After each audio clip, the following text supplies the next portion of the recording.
You know who you're dealing with. Custom slideshow. Get it. There we go. Can you see it okay? Yes. Yes. Okay. Okay, the reason Alpha says I need to go back to basics, so this is a basic qualitative research 101, and so we can just keep on going. So I just looked up Wikipedia because Wikipedia is a good source for some because we're not, and so what it just says is market research is an organized effort to gather information about target markets and customers. To know about them, starting with who they are. It's an important who they are, what they do, what their habits are, likes and dislikes, and how you might best reach them. It's an important component of business strategy, but also I think in terms of anybody's strategy, whether you're in social services or the arts, and a major factor in maintaining competitiveness and just showing results and driving decisions. And in terms of looking at the types of research, there are two types that we're focusing on. Primary, and what I'm going to focus on today is the qualitative because I'm not quantitative, but a lot of times the qualitative informs the quantitative or the quantitative informs the qualitative, and I'll go on about that a little bit later. And then secondary research is the other type that you all use quite a bit. And you've mentioned a lot of resources. I know, Laura, when you did your presentation before last, you talked about a whole lot of secondary sources that you use to help form in terms of some of your proposals, in terms of getting the background data. Mm-hmm. And those are just how art impacts the community. And it's developed by outside sources. It's public, commercial, education institutions, and foundations. And so one of the goals was to put a list of secondary sources that you all find invaluable. And some of the topics, I think I did a quick search on how art impacts communities, and then all these showed up, in terms of related searches of where you might look. And that was just an example of what's out there. And I know when I do proposals, a lot of times your public, if you tell the public libraries have a whole lot of databases that you can access, but a lot of times you have to go into the library or they may have a business person. And I know I've used them in terms of looking at trends and whatever, in terms of just putting a request saying, I'm looking for this, what do you have out there? And if you're affiliated with a university, they even have more, because at one point, I used to get access to Northwestern's business library through a librarian at Northwestern, even though I had no affiliation with them. But what we're going to focus on, that was just the other, but primary, and so examples of primary research, qualitative would be focus groups, one-on-one interviews, lifestyle or immersive, and some of the ways that I've done it is basically they do going into people's homes, going into shop-alongs, and just bar research, going to a bar in New York on Halloween night, in terms of testing things, and just doing that because you can find a lot by observing as opposed to asking them to tell you what they do, and because what they say they do, a lot of times is not what they do. And one of the shifts in qualitative research is during COVID, a lot of online platforms emerged, as well as a lot of platforms that could use the cell phone. So whereas you used to go into the store or you might go to an arts experience with someone, you could now connect with them and have them videotape and just give them assignments while they're in the store, and it's less obtrusive. So there have been a lot of there are a lot of different tools that are tracking. They do a lot with, but I've never done it in terms of, but I don't even know, before they put, they'll measure the impact on brain waves as to how they react to certain advertising, but that's expensive and you'll find not used quite a bit. And then in terms of quantitative, it's a lot of times I think what you're doing right now, Alpha, at the in Sacramento is they were doing surveys of people that were attending.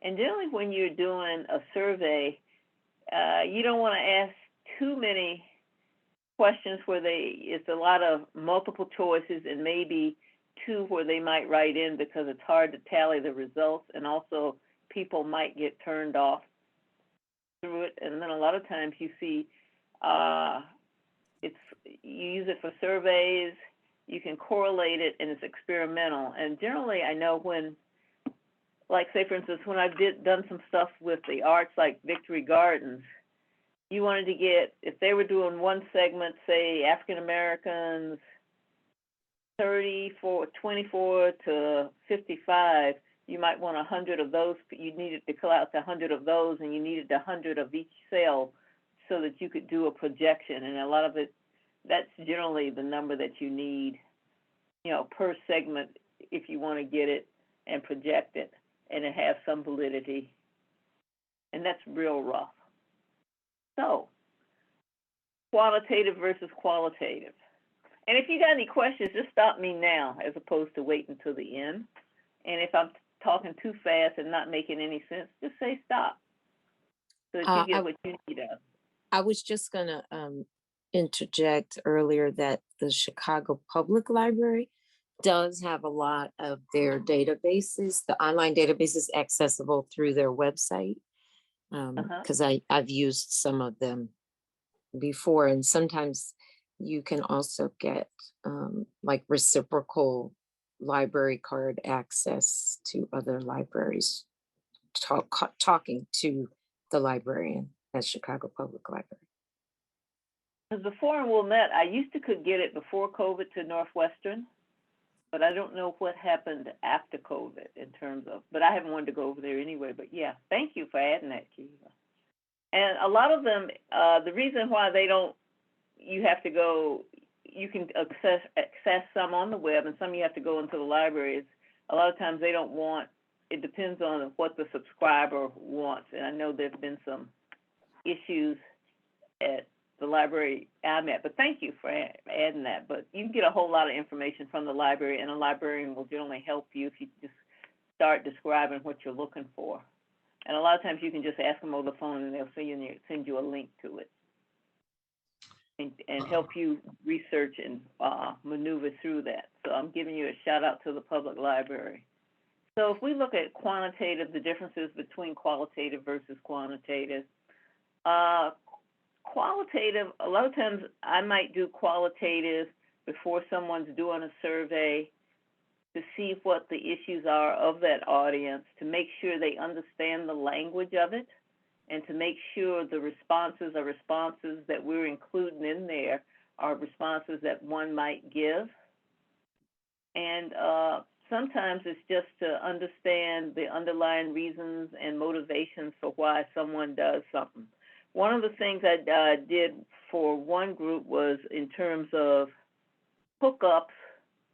That was like about a month ago, in terms of how young adults consider relationships and intimacy. And so that was via Zoom, and you're generally limited to 5 or 6 people because that's about all you can handle online, as opposed to traditionally groups used to be 9. Now you're getting them down closer to 4 or 5. And depending on the topic, it may be one-on-one if it's something medical or personal. Like when I've done HIV, I do a lot of medical stuff. HIV and why individuals will or will not get tested.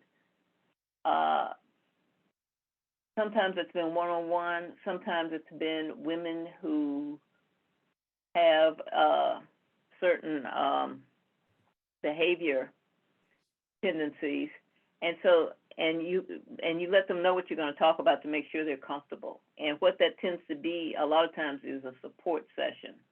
So it's used to uncover prevalent trends and thoughts and opinions, and it might be used to test messages. I do a lot of communication testing, packaging, and you may have a bunch of different positioning statements, or say for instance, one thing I did in LA was in terms of they're looking at developing one central homeless shelter, place for the homeless, and affordable housing has been a big issue that has come forward, and then looking at what might solutions be and what they think of it because of the homeless problem in LA. So that's an example of where you bring people in, you bring the community to see what they like, what they don't like. You give them a couple of scenarios. A typical group generally lasts 1.5 hours to 2 hours. People get paid for it, so therefore you can control the flow of it a little bit better because they know what they're doing, what they're in there for. And then it's not statistical, and that's what I do. With quantitative, you can ask a lot of general questions, and we're not going to go with it, but that's what it is. It's the survey, it's the census, it's using what you get. I think somebody's been doing I've gotten 3 different arts studies looking at from different institutions, and they look like they're being done by the same person. Look at arts in Chicago. That was going on probably about 3 months ago. I don't know if anybody knows what's going on, but it was different institutions within Chicago looking at what your behavior is in terms of arts attendance and what it does for you. And I think I didn't even look at they didn't say who was doing it, but one came from Steppenwolf, I think another one came from Goodman. But they looked like they were the same survey that they were testing. And so that's the difference between qualitative versus quantitative. I do qualitative. I farm out the quantitative. And I think it's easier to do quantitative now because you've got so many online resources. SurveyMonkey is used by a lot of people to do the quantitative research. And generally what you need to do, what the problem is, though, when people send out surveys is unless you pay an upcharge and it's supposed to be confidential, you need to know who has answered the survey so that you don't keep sending them messages to please fill out the survey, because that's one problem that I've noticed with some of the quantitative research using SurveyMonkey is, especially for, these are not-for-profit organizations, they just keep sending you out, please do this, please do this. And generally the response for a survey used to be if you get 5% unless someone has a really good interest. I know the library put a survey online and they got 500 responses. For Wilmette, that's really good, but they knew who their audience was. And so it was short, it was simple, and that's how many surveys they've got. But just keep the open-ended questions pretty small if you're doing a survey. Are there any questions about that? Or anything that's unclear? Okay. So this is basically the marketing research process. And here's how we generally start. You identify the problem. What problem do you want to solve? It's a research objective. So, and think about so an example of a research objective is how has individuals' health benefited from, because let's just say the Serena Troop African American Heritage Museum might have a initiative where they do a series of health seminars. I know the Levy Center out here does a lot of health seminars. So what you might want to do is, in terms of what is it that you're trying to solve, so one of the things that I know Caleb said is, a lot of people African Americans have a lot of comorbidities, and that being diabetes, hypertension.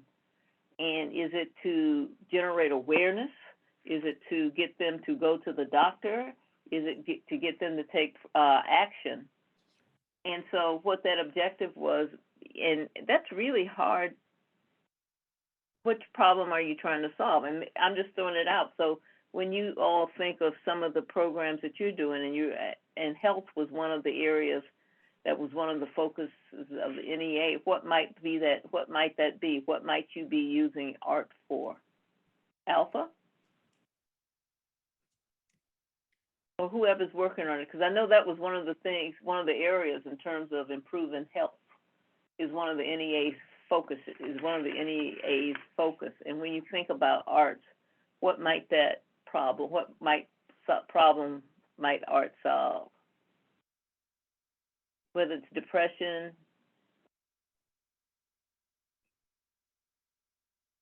I can think of some, but I'm just asking you because I participated in art programs where it was intergenerational through the Evanston Art Center. I was a senior, and then you were working with a kid in high school, and so you all built a project together over a period of 6 weeks, and for maybe 2 hours once a week. And then there was an exhibition, so you got to know the kids, you talked to the kids, and they got to know you. And so I think that connected the seniors, and then if the kids were comfortable, they would start talking to you about some of their goals and dreams. So I think that project, you learned a little bit about art, but you also, hopefully, you developed a little sense of community, and you weren't socially isolated. So generally, whenever I do a proposal, that you need the problem. What's the problem? What are the objectives? What do you think your project's going to do? What's your hypothesis? What's your observations? And then what are the research questions you want to ask? And then you develop a research plan, and I can show you its background, and that's where a lot of times I may have used past research. You'll do secondary reviews, and then you figure out what information you don't have and what information you need, determine the best way to capture it in terms of methodology. And then it's helpful if you kind of narrow your audience as to who is your audience that you might talk to. Say, for instance, you may talk to your current audience, or who are the people you want to attract. So you might compare those two groups based on the project. And then you break it down as to who's going to do what, develop a timetable, budget, conduct research, analyze results and findings in terms of data formatting and analysis, interpretation and results, report and recommendations, and then hopefully you evaluate the options and then take action. So that's just the anatomy of the process that I generally go through. And generally, the client identifies the problem. I might help with research questions, but a lot of times they know what they have. I will do some background research, but they have probably a wealth of information in a lot of cases, either anecdotally or just through observation. And then sometimes in terms of the audience, they know who they want. And a lot of times in the arts, it tends to be, if I look at arts organizations in Chicago, they're attempting to attract younger so that their audience doesn't die off, and more diverse, so that it's not a lot of middle-aged or senior adults or white people.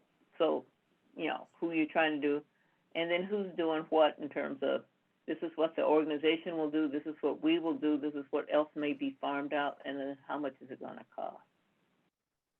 So that's just how that goes in terms of the typical way that I look at, typical way that a project will go.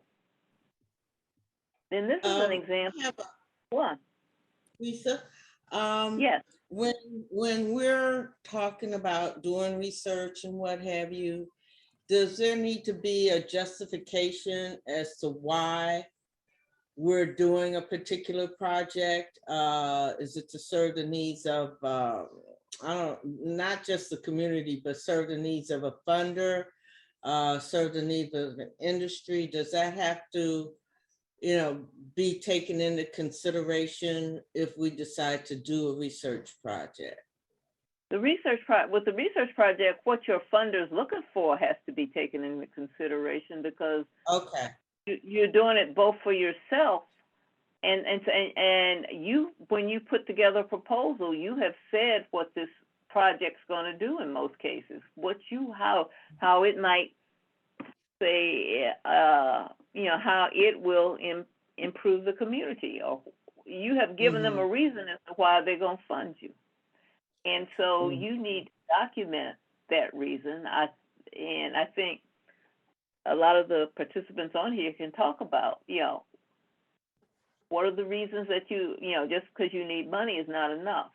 And they've got, when they're looking at funders, I believe they're looking at different groups of funders that target what you're trying to achieve in the community. Mhm. Alpha or Laura, Eliza, do you want to talk a little bit more about that in terms of what you're Well, trying to do is to prove that you achieved what you said you were going to achieve, or that you have made a difference in that community in terms of impact. right, right.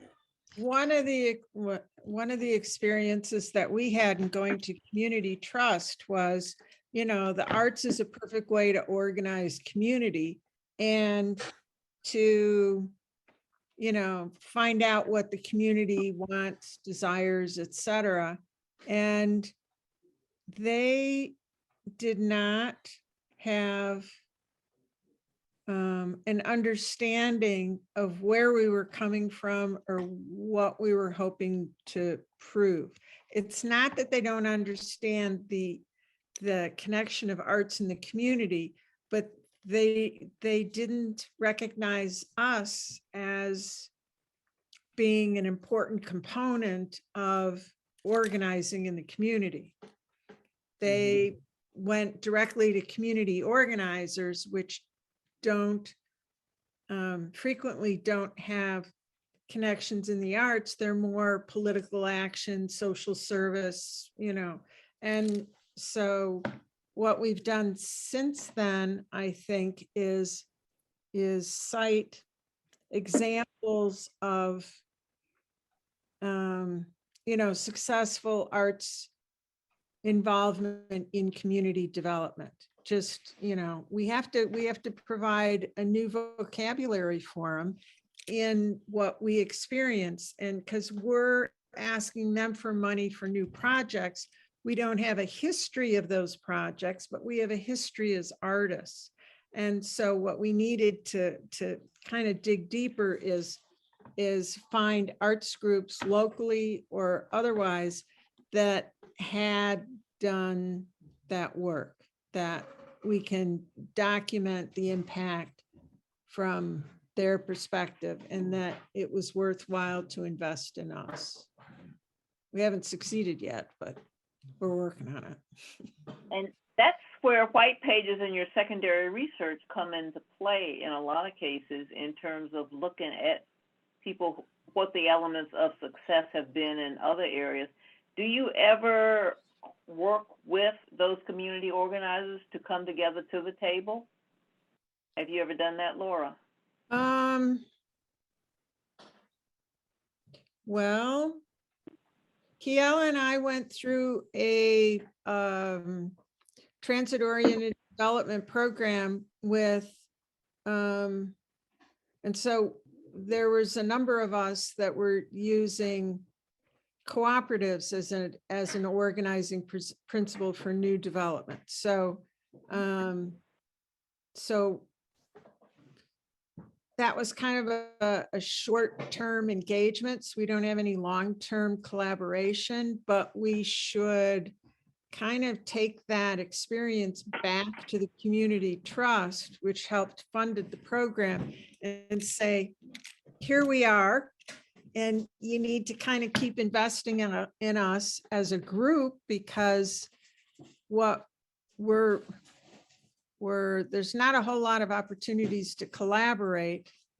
And if we're going to have any impact in the community, it needs to happen through partnerships and collaboration.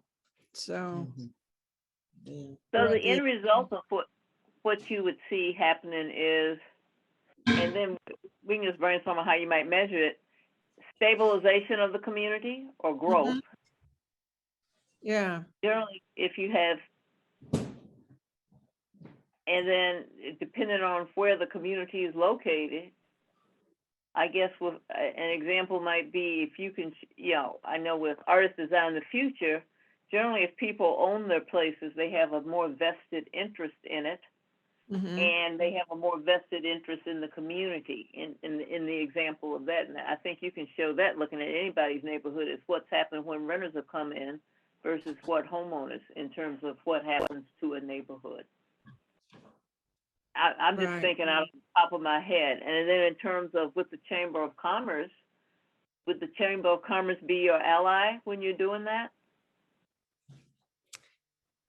Not off, The Chamber of Commerce. right.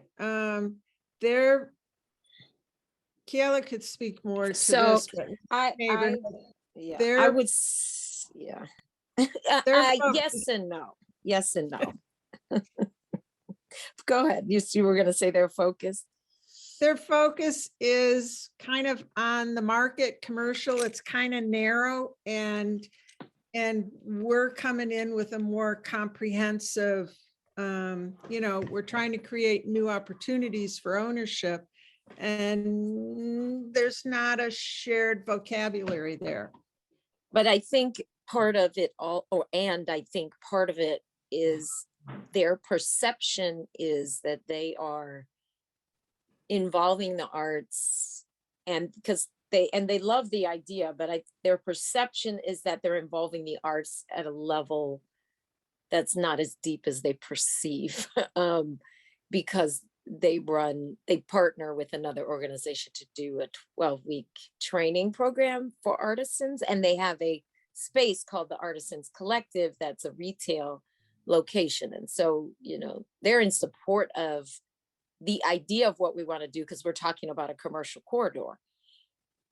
But I don't think they really get it yet, but fully. So the chamber, so the short answer, I guess, is that yes and no. The chamber can be a great ally and ambassador, and they could also be, I think it has to do with their perception of the arts and beyond just like what Laura said, really seeing the arts having multi-sector value.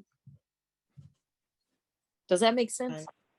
Uh-huh. Yeah, I think that's why, just getting back to a little bit about what I talked about with Bronzeville and Beverly, Alpha, when I thought about it, I just saw so much potential for doing a research project in that area. I started digging deep, like what is the economic impact?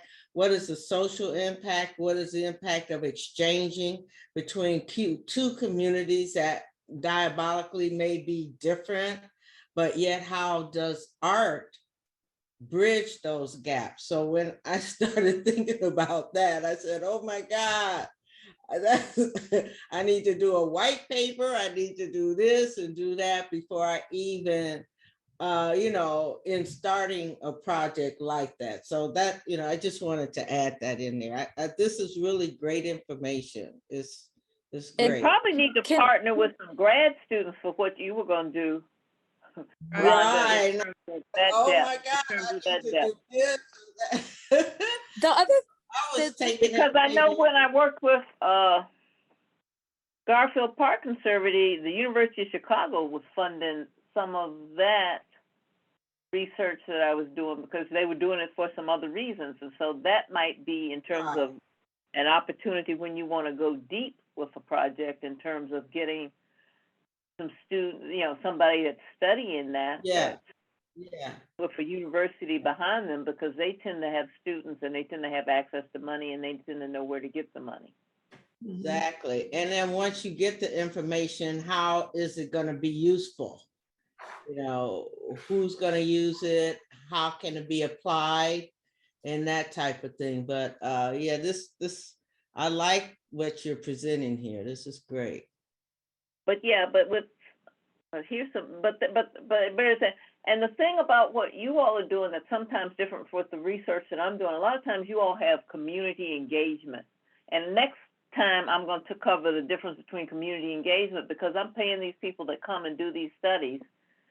You can keep them focused, but then when you have the community, you have to change how you approach it, because you're trying to get them involved and you want them to keep them involved. So you have to listen to a whole lot more stuff, and it takes a little bit more time to get them to come to what they want as you build and coalesce and just build relationships. So that's a little bit different in terms of what you all are doing when you're going out into the community, whereas I'm doing these studies and they're using it to either get somebody elected or to see what they might do. And hopefully, in terms of, like, the problem with the teen, with young adult relationships is there was just a lot of hookups with the app and social app, and intimacy was an issue for both male and female. So it was a group, a government group that was trying to figure out, well, what resources do they need to get or write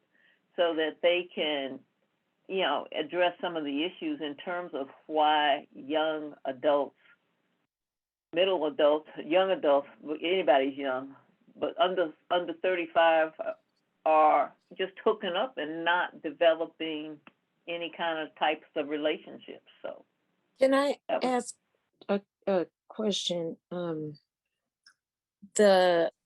Actually, two questions. One is, what a part of what you just said could actually be very valuable for us, for Artist Design the Future, and thinking about developing what to include in a few video things we want to do. The piece you specifically said about community engagement and how it takes extra time, because that's one of the pieces that I think goes over people's heads, and they just think, oh, we had a few community meetings, we got some data, or we got some participations, and we did our piece. But do we have your permission to maybe clip that piece of you saying that, possibly? But I can give you an example of the Chicago Cultural Plan I worked on a long time ago. The Chicago Cultural Plan? Is that what you said? Yeah, where you brought each community together, and everybody that came to each community, there was a meeting in each community, everybody had an agenda.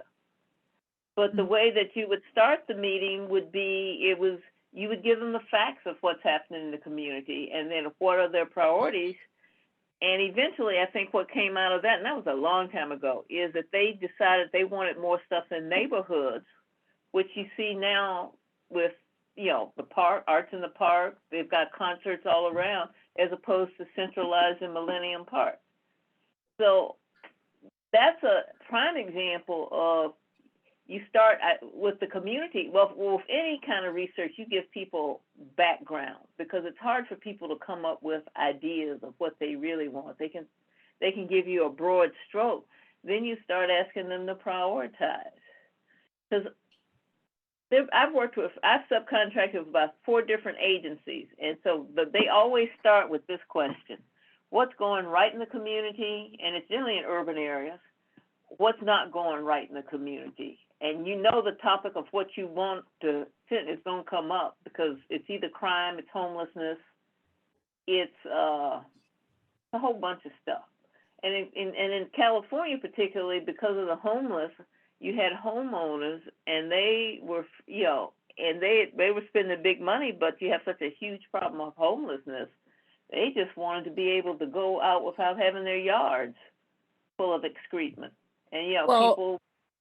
I'm going to take you up on, you said if we have questions, or even cut you off. So I was specifically asking, you can. Is that clip, because one of our goals and intentions is actually to get this to, like, civic leaders and political leaders, so they can hear that in the context of what we want to do. And I think they perceive that they are doing this deep community engagement, and they're not at the level we're talking about from the grassroots. So my other question was, is this I'm assuming that this is the kind of data also that can inform, Laura, please correct me if I'm saying it wrong, but the Chicago Prize application and I've heard this also from a coach that I have the great good fortune to work with for the next 5.5 months, a business coach. She said, you know, whatever you want to work on, if it's theory of change, isn't that what it was called for Chicago Prize, I think? So you would need this sort of data as well for something like that, correct? Okay. And you need a before and after, what's not working, and then you almost have to develop like little advisory councils, or you might do it Or just a few inadvertently minutes. social. If I look at my health club and they got the water aerobics, if everybody in there has had some kind of replacement or something, okay? And so they developed a group called Aurora. So today they had nutrition. Well, they know we've been members for a long time, so they've started doing more holistic stuff, and they have free coffee on Tuesdays and Thursdays, and they're finding ways to engage so that you will get committed to them. But that's marketing 101, but finding ways that, you know, you might engage them through workshops that address their issues. And if they can see some improvement and you empower them, then I think you keep them interested. Mm-hmm. And I'm just using that health club because they've done, you know, because they're trying to keep people post-COVID. And I was there probably a week after they opened anyway, but I look at what they've been doing to keep and maintain, because they used to ignore us. I count myself as a senior now. I had a hard time getting to that, but they used to ignore us. Now they're, because they've been members for 20 years and they don't go in and out of town or cut their membership off. I can't, but yeah, you can, and we can have a chat about it. But I think the next one I'll talk about is just how might you engage the community? What are some examples of community meetings where you can get the information, take clips of what they say and what they want, give examples. And, you know, I think that would speak as videotape it all because they like short.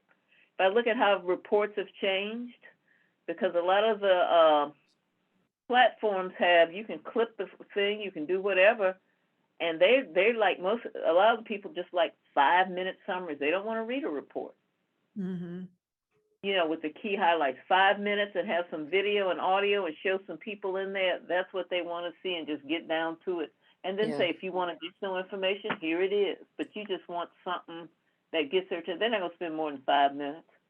And I'm seeing the trend start to move that way, even for grant applications, giving you the option to submit video or audio over, I mean, in addition to writing, but that you can replace writing with video or audio. Yeah, and that's true. I saw that too. And I said, oh my gosh, I spent all this time writing out all of this stuff. And now they're saying I can just talk it out. So anyway. But yeah, so that, I mean, that's another trend that's changing. So we'll be talking about community meetings next. So this is just a sample of a proposal that I will do when I'm working with a client, unless they're just hiring me to moderate. I give them background. I give them what the purpose and objectives are. I give them the methodology, including the number of groups, what's the size of the groups. Generally virtual, it's less than 5. Then in person, 7 to 9. And it's a function of the topic, whether I might do one-on-ones. There are some examples of some platforms, but Zoom works well if you can get your voice sound to work right.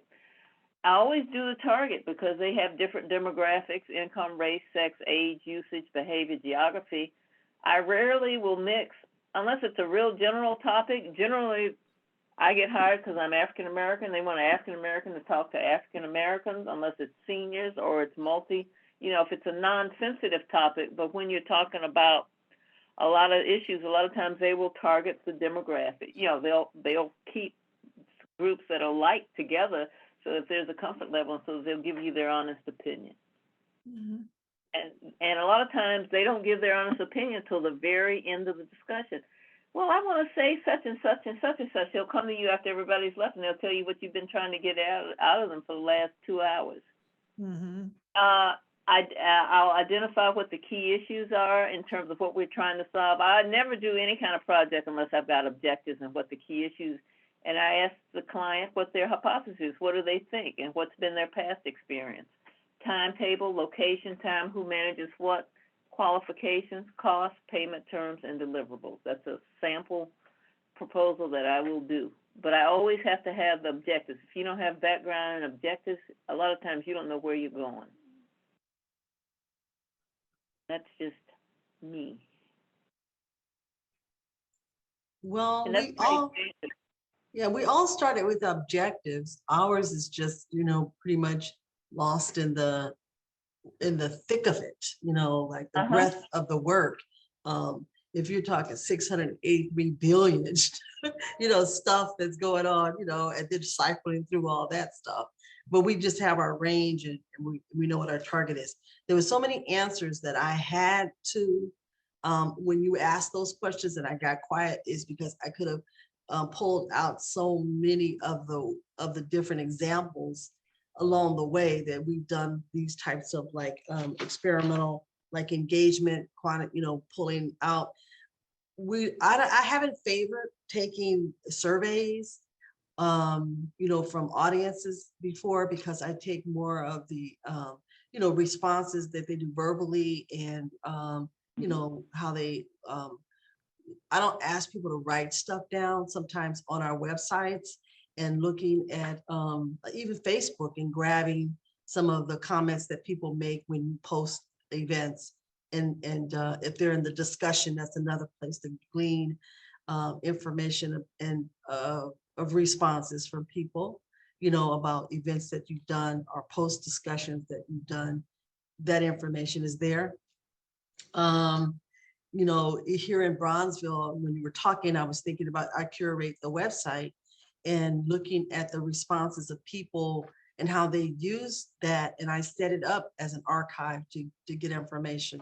You know what I mean? Going out, we set up pop-up research station for me, creative conversations, with that whole intent of gleaning information from artists by a series of questions that we did, and they weren't in writing. I didn't ask them to verbally, I mean, give me written responses, the narrative. I'm just saying, hey, give me your bio, your background, some links to where you are. And then I had questions embedded in the conversation, stuff like that, in terms of questions. But I think it's a fail space when we're talking about trying to get, especially in Sacramento, where we're trying to get the basic application or survey responses. And it's been this whole thing of, how do you gather it? Who compiles it? Why are they scanning it and not just putting it directly into, like, you know, most museums that you're going to now, they have, what do you call it? A QR iPad, code. a They have QR iPad, code. or also have a QR Yeah. code where you just do it right there. Well, QR codes is kind of more advanced than what we talk about. Trying to get them just to do the paper has been just extremely difficult, you know, because we have that cultural data plan that needs to be filled out with all these questions and that need to be answered. So, you know, it took 2 years to structure an effective evaluation tool for the museum, but to implement it and have people use it, and then how we gather the information, we're just trying to get people to use it. You know what I mean? So that's been kind of like a, not You even a may have to learning. have, you may have to have people intercept them. Like if you're feeding these people and they're coming to an event, because a lot of times you got to feed them if they're seeing. I don't know what your events are, but a lot of times what you might do is get some volunteers or some high school students to go around with a pad and just, you know, feed them something, and if it's something social, and just say, you know, I want your general reactions. It'll just take 2 minutes. Mm-hmm. What they do at with Serena Troop on the pop-up days that are the first and third Fridays and Saturday African market, they usually have dinner. They give away, you know, like so many dinners that are catered for people to pick up art supplies and come in for engagement. And even with the senior population, they have a program where, you know, they had the seniors coming from around the area, from the senior housing and you know, seniors that live within the radius of the museum or Florin Road, and they'll come in and they'll have, you know, dinner, you know what I mean, and it's served. And then so, but we felt those are opportune times for these surveys to happen, these evaluations to happen. Why is there not a table sitting there so that you get this? But there's a disconnect with That's your staff's problem. there you go. It's a staff problem there, with there's a disconnect with the administrative assistant and saying, I want my volunteers that are seniors, they're not going to figure out all this stuff on the computer and the QR codes and answering this, which is Survey Monkey. And it's also attached to the website page where if people go there, they can fit. So anyway, we get responses back and now it's compiling the data. And if you don't do it right then, right after the event, it's just lost in the fog or something. So those are, we know that those are like, places that we're not able to get true data, and responses. So that's something they have to work on, there. And I'm only saying is because really and truly, it's in 2001 is when they launched the new space. So it wasn't as if this museum was happening. It was more of an artist run project, more of a studio, and they weren't doing, they didn't have anybody like us in the background trying to do research and get the information we need. But when, as grant writers and doing research and development for that, this is asked of us, right? And trying to get them in the mindset of, getting this information, gleaning this information, and why we need it is beyond their capacity or because. But if they're coming to pick up supplies, like art supplies, you said sometimes, before they got the art, and before they get the art supplies, they would have to fill it out. Yeah. Just say, we just want to keep this program going and we really need your input. Right. And just get it, require it. But that's, I was going to say, Apple will be out there in June so she can see what might happen. Is that a difference than maybe selecting a qualitative as opposed to a quantitative? With qualitative, then you could have like small groups that will answer those questions, and it might be easier that way, as opposed to doing. The quantitative, you probably need a large enough sample of who you're doing. The qualitative, Okay. you can go see. Well, Can't hear you, Lisa. Or is it me? Can you No, guys Lisa, hear her? we lost her volume. She's on mute. I think she was doing this through her phone and she's saying her phone just died. You don't have a microphone on your computer? She does, but this. Oh, you got to type in the chat. Oh, she might not know how to do that. So I guess while we're waiting for Lisa, another example of like here in Bronzeville, how we gather information and how I had to report the information was just like you said, these short video clips, and then I had to have the videographer.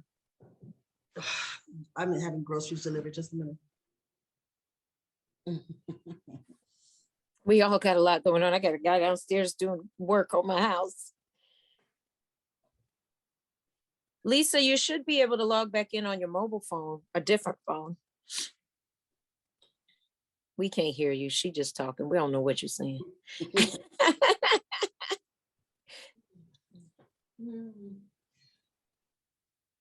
I swear I knew my day was going to be back to back stuff, with interruptions this afternoon. But so anyway, we were looking at, back to like Bronzeville, and trying to get information. I guess in terms like maybe 4 years ago, maybe 5 now, we had a grant from QCDC. QCDC is one of the arms of the Alderman's office that handles, working with SSA funds, special service area money. So the district had gotten funding, and one of the requirements were the deliverables and what to report in all your stats and how many people responded and your open rates to 10,000 emails that might have went out. What are the open rates of those emails? Blah, blah, blah, blah. They were asking for all of that data, right? And so for me, in the district, it's just enough for people to try to get their programming together without thinking about people signing in and gathering all this information, right?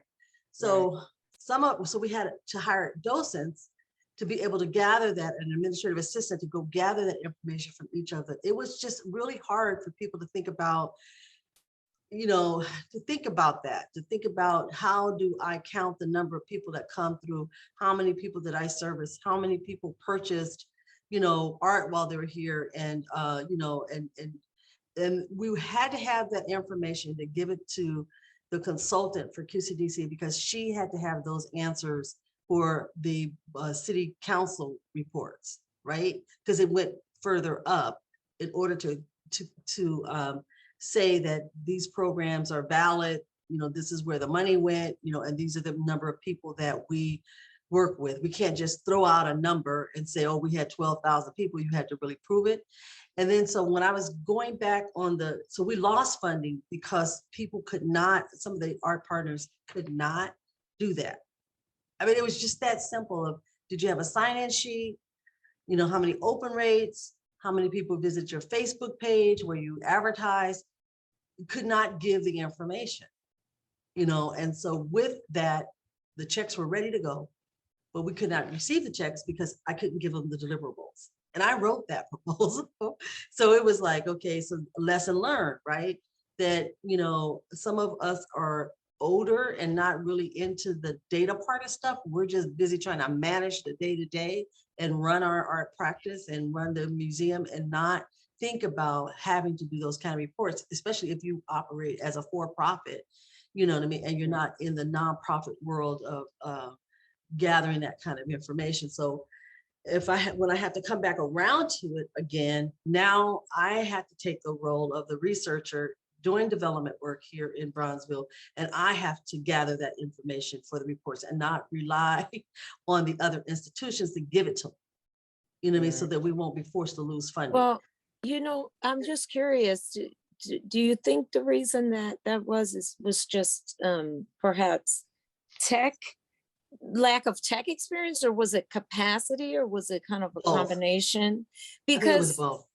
this is the thing, and this has always been like a bug in my butt, I guess you could say, ever since I was on the board of Chicago Public Art Group, is the idea that because we are a nonprofit, we're somehow different from a traditional for-profit business. And although that's true, some basics are the basics. Like, you may not think about it in the same way as, say, an entrepreneur who has a for-profit entity, because they're perhaps the way they function and their mission is different, but they still need data for strategy, for growth, for other reasons. And it can often be the same type of data we're talking about and the same type of research that's needed to be able to make those kind of plans and create strategies. So it's not that different, but I think it's a mindset shift and a capacity issue more so, because there's often not the money to support like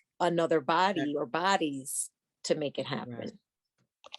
And they're sort of trying to use the same format for businesses, where businesses, of course, you're going to have a measurable, and that's money, and number of customers. Whereas with the social service or the arts, it may not be that's going to indicate the success of the program. So I think that sometimes the people who are asking for that information, they're asking for numbers and stuff, when really maybe that's not really what is appropriate in our particular circumstance. Well, you also have a qualitative. It may be more of a qualitative documentation as opposed to numbers. So I don't know. I think as well, you have an audience that's annoyed by your survey and questions, et cetera. So, you have to find, it's a capacity issue. And how do you build it into the experience without annoying your audience? And, and that's, I think artists are kind of ready to say, hey, we can offer experience that's participatory, but you have to kind of build it into the engagement without annoying people. So I think that you can think up some novel ways of collecting information from an artistic point of view, but you got to pay some people to do it. I mean, it doesn't happen on its own. And you can hire all the marketing interns you want, and they can walk up and down the street with clipboards and ask people questions. But, you know, it's not, it's not a positive engagement. You So know, with saying that, I ask myself the question of how many people revisit your strategic plan, and then how many people have a strategic plan that's within the district. And you know what I mean? And I also ask the question of how many people how many artists have a business plan, you know what I mean? And how they are working within that business plan, right? And so when you go back and you start asking the artists, nobody has, well, I know a lot of people that have business plans, but how many people really have your business plan? Because we're just straight doing the work, right? And then if you have, I know the museum, we went through these whole strategic plans with cohorts, going through this last 4 years of making sure that we're, you know, strategizing and have a strategic plan, and always continually massaging and using that strategic plan, and having the retreats around that. But then how many people in the field, you know, I would say, and I'm only talking about the case studies that I'm working with, have that. And when you talk about capacity, you know, we have to look back at, you know, I mean, there's a lot of artist business, you know, workshops that are being offered in helping artists think in the mindset of for-profit, instead of this not-for-profit and just going to be broke all the time. And even with the nonprofit, that's not a model. That's not a sustainable model. Well, one of the ways you can get, I think, artists to do a strategic plan, I do a dream board every year. So I think if you start with their dreams as to what they want in the next year, and then start breaking it down as to what it's going to take to get those dreams, at least they've started visually. And then after they've gotten the big picture, I think it's a little easier to break it down as to what it will take to get to where they want to go. And that's the start of a strategic plan, but it's to make it work for them so that they can kind of visualize it. And then the other example I had is, say, for instance, if you're trying to just get a count for activities, maybe you have a raffle and door prize, and you count those tickets, and if you give everybody coming in a ticket for a raffle, you got a count of how many people were there, and just give something away. mhm. I mean, you got to fund it, but that's one way that you might get that count and make it fun, and they not know why you're doing it. Yeah. What helps us along the way too is when we go to our websites and we see the activity on the websites, and we can now print out the analytics that come with, you know, so I'm just saying, I'm answering questions along the way, from if we're promoting on Facebook, LinkedIn, you know what I mean? Even now, YouTube, we have a count of who is coming to our things, right?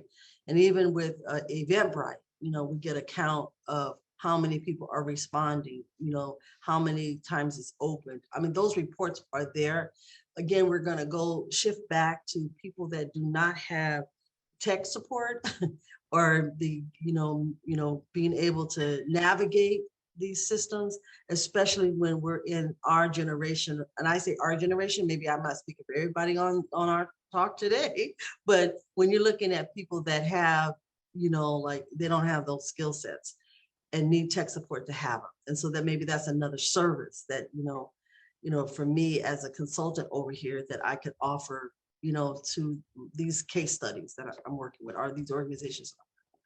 So I think that I'm answering my own, you know, like question. I'm giving my own answer to the question I just posed. So anyway, we have like a few more minutes. Lisa, you want to go on through the rest of the slide deck? Yeah, wait a minute, let me see. And this is just the anatomy of a policy, and I think we've done it. We've gone through this in terms of, but if I'm doing a focus group, it's generally 1 to 2 weeks to agree on objectives. The longest is recruiting the people and based on how hard they are. But if you've got your constituents, you might have a group that meets once a month, and maybe you just have a special event, just, you know, some kind of special event, and then get them in and maybe start talking to them 30 minutes, you know, maybe have coffee and have coffee if you've got the funds, and just talk to them about what's going on or what, you know, whatever in the middle of it. What do they like? What more programs do they want? Have they made any changes? You'd love to just know that, and just do it sort of informally, but always audio tape it or videotape it. And people get used to being videotaped, and it's not a problem probably after the first 3 minutes. Mhm. But that's just the anatomy of generally how long it takes based on the project. And you've got a recording of that. And then I was going to show an example of a screener, but you all are going to go through that. It's about 15 pages, but we will skip that. Well, I think that I had it loaded up and ready to go. Did you Okay, have well, it? let's go. I can show it. Generally, when you're doing a qualitative project, you're recruiting people as opposed to the community engagement that you're looking for. But even with community engagement, you want to get certain subsets of people to make sure you're getting at some, you may have some business people, you may have people who've been in the neighborhood, you may have the people that work in organizations like the hospitals, the schools, involved. And so do you want to load it up? And I can just show, this is a sample of a screener that was used for a project with Victory Gardens. We can't see don't- what you're showing us. I'm not sharing. Let me see. Alpha, you want to load it up, but let me see if I got it. Okay. Let's see. Here we go. Can I give a document to say, oh, come on. It was open, but I said, it must be open. Here we go. Is that? Yeah, here it is. Okay. Let me share. Wait a minute. New share.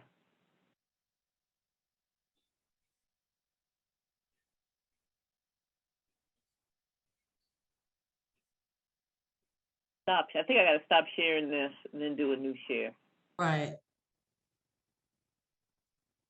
If not, I have it ready to go. Okay, you got it. Okay.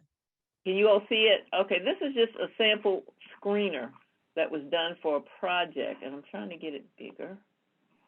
And so, you know how many, these were like 9 groups.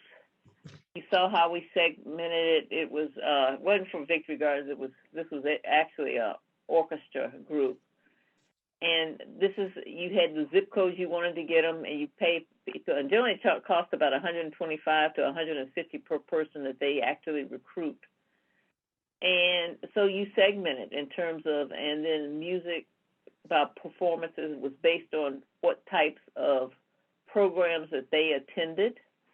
They couldn't be a professional musician, they couldn't work in arts administration, journalism, marketing, or advertising. And you always have that. And generally, you want to make sure you get a fair number. It depends on your audience, though. A number that are working because they wanted people that would pay admissions. And you sort of limit those that are unemployed, students, or retired, but it may be different based on your thing. This is just an example of all the stuff that COs do.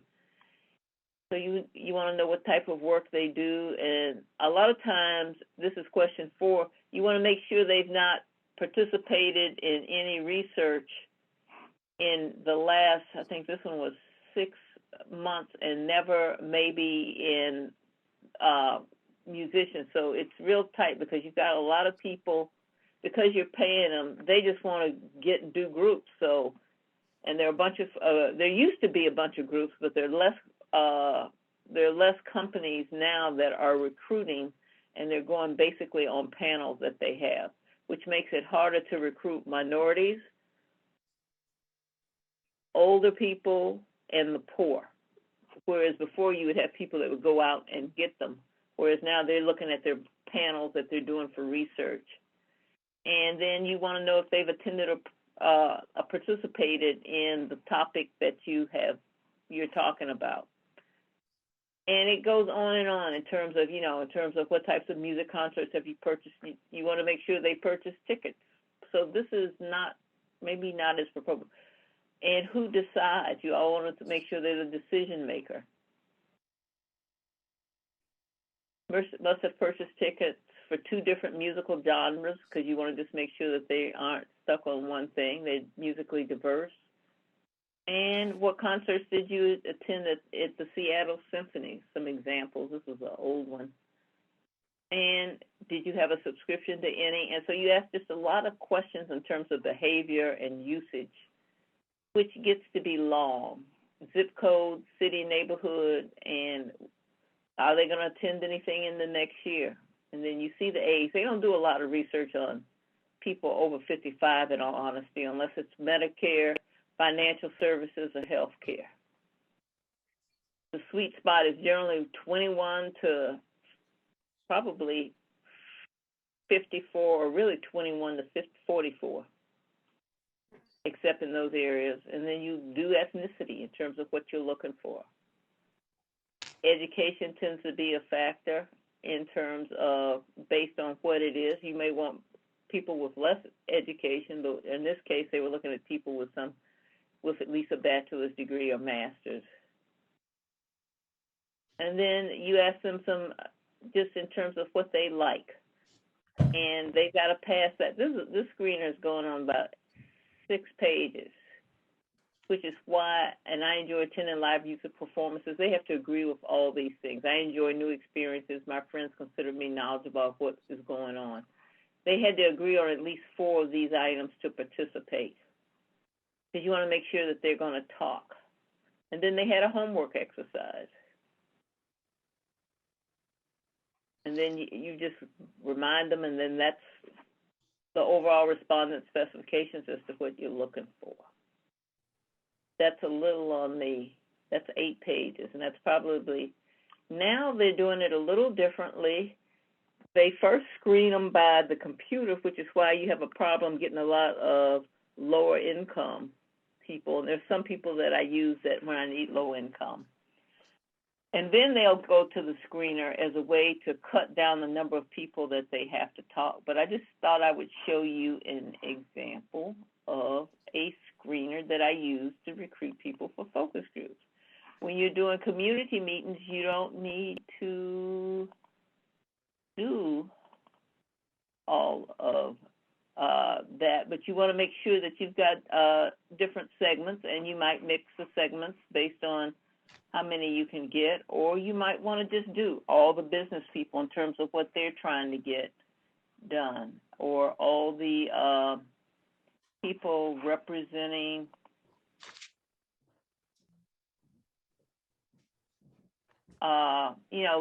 the school systems, nursery schools, just the people that the community or the library, that type of thing. I know one of the things is that sometimes if you're a not-for-profit and you benefit the community, you can generally get the library is a public library, because the only thing in Chicago that they have in every neighborhood is a public library. That was the one thing that in every community they have a public library. Sometimes they share it with the police department, sometimes not, but that's a safe space. And the park district sometimes is, but you generally have to pay if you're going to have something in the park district. And then in terms of how the discussion, this is just generally the typical flow of a discussion guide, and basically do the introductions, you let them know, they're being videotaped, recorded. The ground rules. You could do that by putting a sign on the door. You always tell. Okay. You always tell them, this is being recorded and videotaped for documentation purposes only. You will not show up, and you have to tell them they won't show up, except if it's in a report, but it will never be publicized. It may show up in a report, but it won't show up on public, on Facebook or any of those things. And then one of the things that I think was in the NEA is that internal review board acknowledgement, if it's a study, a particular study for medical study, or if it's funded by government, that whole process, first of all, you would have to take the internal review board, and generally you can get it from academic centers, medical centers, Johns Hopkins, and passed that certification. And it was based on the Tuskegee study and a lot of other studies to make sure people aren't being taken advantage of. The problem with internal review board studies is that I've been on one that was a sickle cell that took 2.5 years to get approved. You know, because the goal is to protect it. And that was in the NEA study. I don't know if any of you come in contact with internal review boards, but for government studies like the Center of Disease Control, and for if it's being funded for medical stuff, by the government, it takes a long time to get that questionnaire approved, and you've got to get the letters and any kind of communication you're doing with the public approved. And then when you do the group, you have to read the statement and have them sign off and agree to participate. And that's only with the internal review board, because that was thrown in one of your, with the NEA, it was mentioned. And then you ask low anxiety or general questions that allows the moderator, you build rapport. You really ask easy questions, like, and so that they can see that they've got some commonalities to build rapport. Takes no more than probably no more than 10 minutes is given for both the introduction and then the low anxiety questions where they introduce themselves. Then you go in-depth investigation, and you go general to more focused. And you use a lot of different types of tools and techniques, because the goal is sometimes people are comfortable writing things down. Sometimes they're comfortable verbalizing it. Sometimes I'll break them in pairs, so that they can talk to each other to get a little bit more discussion going, and then have them report out ideas. And so we have, did you guys want to finish going through the slide deck? It is 3 o'clock. Okay, and then 2 more slides. And then the report outline, so we're done. That was it, but that was an example of the typical flow. And generally for about 1.5 hours, you might have 4 to 5 pages of questions or exercises. Some people are crazy and they will give me 10 pages. And you can only run through it, so you're really not getting in depth, but it's the client. And that's a little bit about getting the most out of participants. And we can cover this later since it's 3 o'clock. Are there questions that this raises? It doesn't particularly raise questions right now in my mind, but I'm just curious. Because this is, it's meaty. And it sounds more like a traditional sort of engagement, like, excuse me, because, and I say that because I was thinking about a training Laura and I went to called artist-led. Oh, Laura, help me out. Oh, the one in Denver. Intensive.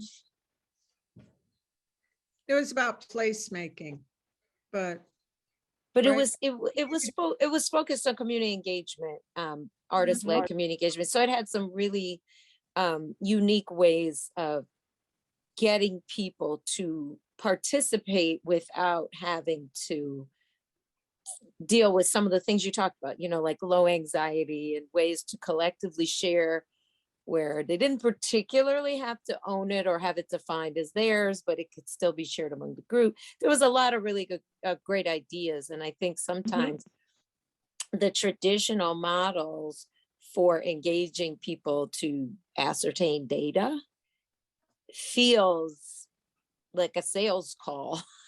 And because a lot of what you said, people get tired or they just feel. Well, sometimes they're giving them so much stuff, and they might have 10 pages in terms of 5. They might have 5 pages worth of exercises where they're evaluating communication. Now they're getting paid $150 for that 1 hour and a half or 2 hours. And Mhm. so you've 'Cause- got that yeah. incentive, which is a little different than your community engagement, where For sure. they may just be getting coffee and whatever, and you can get a lot out of them. Oh, You know, trust me, because I'm crystal clear. I've received a lot of that money uh, over you know, the decades. and you can play games. I mean, and there's some I mean, I got about 10 books on tools and techniques in terms of things you play to make it fun. But but given that today you got clear objectives, you pretty much get it. You Yeah. get what you want out of it. Mm-hmm. And it's a little different than community engagement, because sometimes people come with a lot of anger because they've been ignored. And so you got the chip on the and it's justly so, and you have to slowly work on them to get at what is it that they really want and would be committed to help make happen. Because anybody can give you a wish list of what they want, but what's going to be what will make you invested? What you're talking about are some creative problem solving. I used to go to SIP, the Creative Problem Solving Institute in Buffalo, and they do all kinds of play and fun things, like when you're doing new products and whatever. But a lot of this is probably more issues oriented. Or if you're designing, like, you can have fun when you're designing what would be the ideal space that you would like to live in when you're thinking about your community, in terms of and have some examples of communities. And that would even further that discussion if you've got some different models, and then you get their reaction of what they like, what they don't like about this one, what would work for you, and why so. Thinking of Chicago's a little different. What do we need to do in Chicago to engage? Right. Yeah. We have some of those Lisa, can you come on the planned in screen our share, mind. please? And Stop share. yeah, Yes, that's please. what she said. Never. We refer, in the design and arts and creative world, we refer to them as a charrette, but same concept. Yeah. Okay. All right. So thank you, Lisa, for your presentation today. And our takeaway is coming back with a secondary